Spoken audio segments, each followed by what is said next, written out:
is Mohammed Hachim. I'm the plant manager of Hydrotech.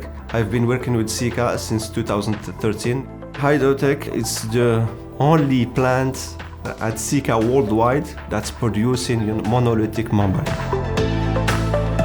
The membrane, the most important thing about it is the recycled content in it, which contains 40% post-consumer recycled content, which is sourced locally in Canada, in Quebec, and other regions of Canada. Our product is capable to live in different environments. It was designed to be fully submerged in water. For that reason, we always choose our Hydrotech membrane MM6125 for garden roof assemblies. This membrane was developed 60 years ago, and for the past 60 years we have a number of projects that are still up and running.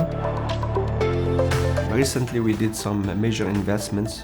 We invest in a robot palletizer, also in a filling machine. As we grow our business, like on both sides, for clients and us manufacturers, we need to produce locally, we need to purchase locally. The membrane is produced in Canada for Canadian projects, for Canadian people.